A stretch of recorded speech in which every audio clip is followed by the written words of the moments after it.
बिहार में आरजेडी की तरफ से राजभवन का आज घेराव करने के लिए मार्च निकाला गया। फिलहाल उन्हें बीच में ही रोक लिया गया पुलिस के द्वारा।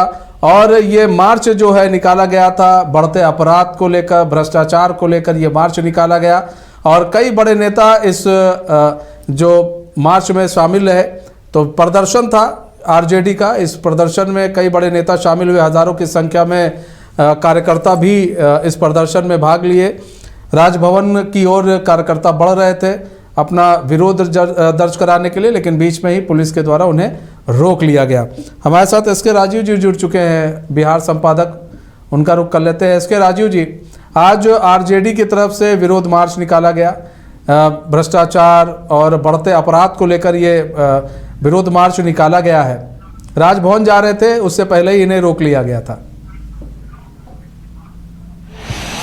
नहीं, देखिए, दरअसल में मनीष जी, आपको ये पता है कि पिछले कुछ दिनों से, यानी कि 10 तारीख से तेजस्वी यादव जब से विधिवत यात्रा पर निकले हैं, बिहार की यात्रा पर, उसके बाद से लगातार आरजेडी जो है वो नीतीश सरकार को घेरने की कवायद में जुटी हुई है। और तेजस्वी यादव भी जहाँ जहाँ जा रहे हैं वहाँ विधिवत मीडिया को आमंत्रित करके मीडिया से बात करते हैं और नीतीश कुमार पर हमलावर होते हैं। और इधर आपको पता है कि आज से 3 दिन पहले विधिवत आरजेडी में भी एक वीडियो भी जारी किया गया नीतीश कुमार को लेकर के। फिर जेडीयू की तरफ से 2 वीडियो जारी किया गया और यह बताने की कोशिश की गई कि भाई किस तरीके से आरजेडी के जो लालू प्रसाद यादव हैं, राबड़ी देवी हैं या फिर तेजस्वी यादव है, वो नीतीश कुमार को किस तरह मनाना चाह रहे थे या फिर मना रहे थे। तो ये बातें अपनी जगह पर थीं, लेकिन इन सब के बीच बिहार में बढ़ते अपराध को लेकर के तेजस्वी यादव रोज एवरीडे उनका एक कार्यक्रम है कि वो एक्स पर जाते हैं और वो उस पर वो ट्वीट करते हैं जाकर के कि भाई देखिए, आज यहाँ पर इतने अपराध, इतने लोग मारे गए, यहाँ पर ये बलात्कार हुआ, यहाँ पर ये लूट हुई, यहाँ पर बैंक लूट हुआ। और आज से 4 दिन पहले उन्होंने 150 अपराध के विषय में चर्चा की थी कि भाई एक दिन में 150 घटनाएं घटती हैं बिहार में। और उसके बाद फिर जेडीयू की तरफ से पलटवार किया जाता है, बीजेपी की तरफ से पलटवार किया जाता है। और इन सब के बीच ये वार और पलटवार का जो दौर है वो भी लगातार जारी है और ये आने वाले दिनों में विधानसभा चुनाव तक आपको इसी तरीके से देखने को मिलेगा, बल्कि और ज़्यादा ये बढ़ेंगे। लेकिन आरजेडी अब इसको लेकर के राजभवन मार्च करने की घोषणा करती है और आरजेडी का जो राजभवन मार्च था उसमें आज बड़ी संख्या में जो आरजेडी के वर्कर्स थे, जो लीडर्स थे, जो विधायक थे, वो वहाँ पहुँचे हुए थे।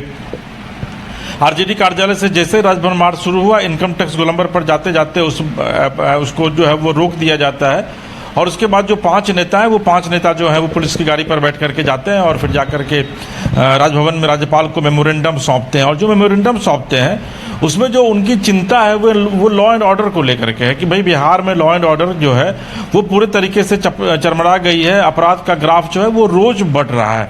और देखिए, वाकई में अगर आप मनीष जी पूरे बिहार की आपके पुलिसिंग व्यवस्था को देखेंगे और अगर क्राइम को देखेंगे तो क्राइम इधर बहुत ज़्यादा बिहार में बढ़ा है।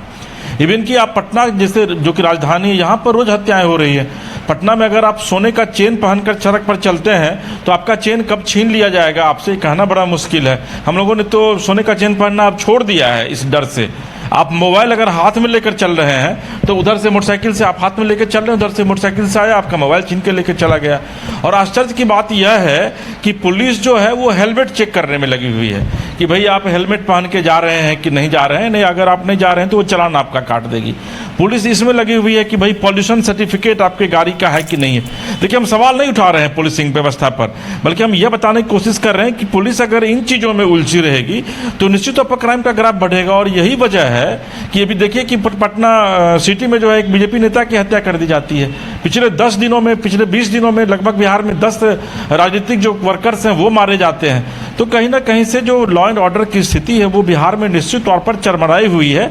भले ये बात अलग है कि ये सिर्फ आरजेडी को ही दिखाई पड़ रही है, सत्ता पे बैठे हुए लोग और जो पुलिस के अधिकारी है उनको ये नहीं दिखाई पड़ रही है, लेकिन आरजेडी को भी इसलिए दिखाई पड़ रही है क्योंकि वो अभी सत्ता में नहीं है। यही फिर आरजेडी अगर सत्ता में आ जाएगी और क्राइम का ग्राफ बढ़ेगा तो फिर आरजेडी को भी दिखाई नहीं पड़ेगी, क्योंकि किसी भी कीमत पे इन लोगों को सत्ता चाहिए।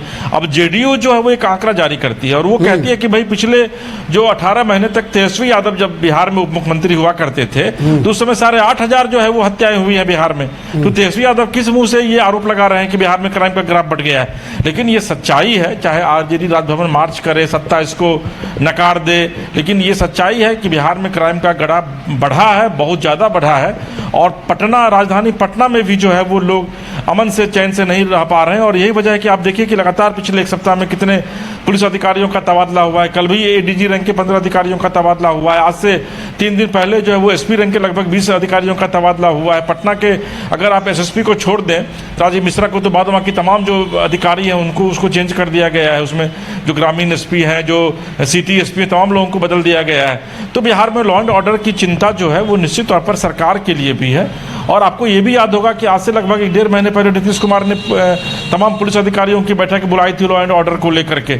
लेकिन है क्या कि बैठक के बाद अगर उसका परिणाम नहीं निकल पाता है तो निश्चित तौर पर विपक्ष जो है वो हमलावर होगा। और यही वजह है कि विपक्ष जो है वो लगातार बढ़ते अपराध को लेकर के, बढ़ते खराब लॉ एंड ऑर्डर को लेकर के लगातार जो है वो सरकार पर हमलावर हो रही है। और इसी के तहत आज राजभवन मार्च जो है वो आरजेडी ने किया है। लेकिन यहाँ पर यही सवाल है कि देखिए बात जब आती है कि भाई लालू के समय में क्या हुआ, इस समय क्या हुआ, किस समय क्या हुआ, मतलब ये नहीं है। मतलब ये है कि बिहार जो है, बिहार के लोगों को भी शांति से जीने का एक हक है।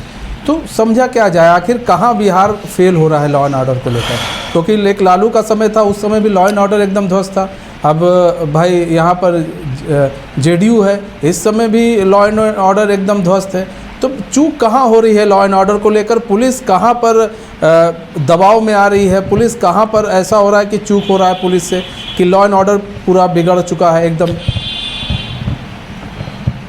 नहीं, देखिए मनीष जी, आपको याद होगा कि 2005 में जब नीतीश कुमार सत्ता में आए थे तो वो सत्ता में इसी वजह से आए थे क्योंकि 1990 से लेकर के 2005 के दौर का उन्होंने याद कराया था। लालू यादव के उस समय शासन हुआ करती थी बिहार में और राबड़ी देवी की, तो उसको उन्होंने याद करवाने की कोशिश की थी। जनता के बीच वो लगातार घूम रहे थे और लॉ एंड ऑर्डर के मुद्दे पर ही जनता ने उनको वोट किया था। और यही वजह है कि लॉ एंड ऑर्डर जो है वो उनकी यूएसपी रही। आप 2005 से 2010 के नीतीश कुमार के पूरे टेन्योर को अगर आप देखेंगे तो उसमें नीतीश कुमार की जो कानून व्यवस्था थी वो पूरे तरीके से सुदृढ़ थी। और बिहार में जो अभी आपको हालात देखने को मिल रहे हैं, ये हालात नहीं हुआ करते थे।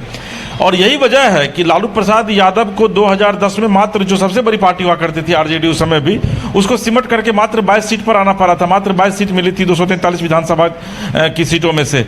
लेकिन जब नीतीश कुमार जब दूसरी बार 2010 में आते हैं सत्ता में, तो उसके बाद भी जो उनकी यूएसपी थी लॉ एंड ऑर्डर की, उसको वो मेंटेन करने की पूरी कोशिश करते हैं। लेकिन ये पूरा जो मामला गड़बड़ाता है ये 2013 से गड़बड़ाता है, जब बिहार में बीजेपी नीतीश कुमार से अलग होती है या फिर नीतीश कुमार बीजेपी से अलग होते हैं, फिर वो आरजेडी के साथ आते हैं और फिर उसके बाद ये आंख मिचौली का खेल जो है वो लगातार चलता रहता है। 18 महीने वो बीजेपी के साथ रहते हैं, फिर 18 महीने वो आरजेडी के साथ रहते हैं। तो ये जो लगातार जो खेल होता रहता है तो उसमें कहीं ना कहीं से जो सिस्टम है वो ऑलरेडी चरमराएगा। देखिए जनता जो है मनीष जी वो मैंडेट देती है आपको और फिर आप अगर दूसरे के साथ चले जाते हैं तो ऐसी स्थिति में निश्चित तौर पर जो कानून व्यवस्था है वो कानून व्यवस्था गड़बड़ाएगी, चरमराएगी। और बिहार में लालू प्रसाद यादव के विषय में कहा जाता है, तेजस्वी यादव यानी कि आरजेडी के विषय में कहा जाता है कि आरजेडी एक ऐसी पार्टी है कि जब वो सत्ता में आती है तब तक जो उनके वर्कर्स हैं, जो उनके लोग होते हैं वो सड़कों पर आ जाते हैं। और ये वाकई में देखने को भी मिला है, ये नीतीश कुमार भी कई बार कहे, बीजेपी भी लगातार कहती रहती है।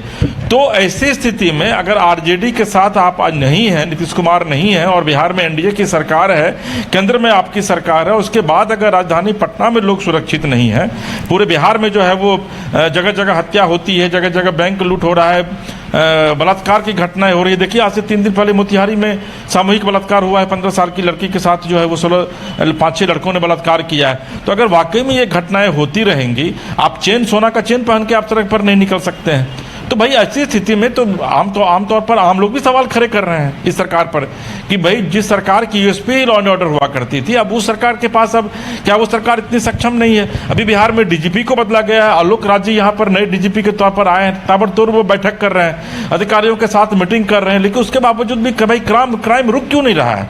जबकि पुलिसिंग भी आपकी बड़ी अच्छी है, आपने बड़ी संख्या में महिलाओं की भी बहाली की है। यही तो सबसे बड़ी दिक्कत है कि आखिर दिक्कत कहाँ आ रही है पुलिस को क्राइम रोकने में? क्या ऊपर से दबाव आते हैं किसी चीज़ को लेकर?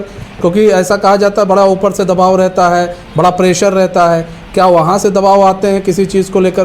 क्योंकि क्राइम एक पटना में तो इस वक्त दहशत का माहौल है पटना में एक अलग सा। जैसा कि आप भी बता रहे हैं, हम भी लगातार खबर चला रहे हैं कि सोने की चेन पहनकर, सोने का कुंडल पहनकर कोई महिला नहीं निकल सकती है वहाँ पर, डरे सहमे से सब है। तो ऐसे में, और अब ये घटना रात में नहीं है, वो दिन दहाड़े हो रही है, लोग दिन दहाड़े ही डकैती कर दे रहे हैं, दिन दहाड़े ही गोली मार दे रहे हैं। तो ऐसे में पुलिस विभाग से चूक कहाँ हो रही है और पुलिस विभाग इसको लेकर क्या कर रही है? वरना सवाल तो उठेंगे, आरजेडी भाई विपक्ष में सवाल उठाएगी और जाहिर सी बात है उठाना भी चाहिए। नहीं देखिए मनीष जी, मुझे नहीं लगता है कि ऊपर से कोई प्रेशर होता है, क्योंकि अगर कोई चेन छीन ले रहा है और उसमें अगर पुलिस कार्रवाई करेगी तो निश्चित तौर पर पकड़ा जाएगा। उसमें ऊपर से प्रेशर की क्या बात होगी?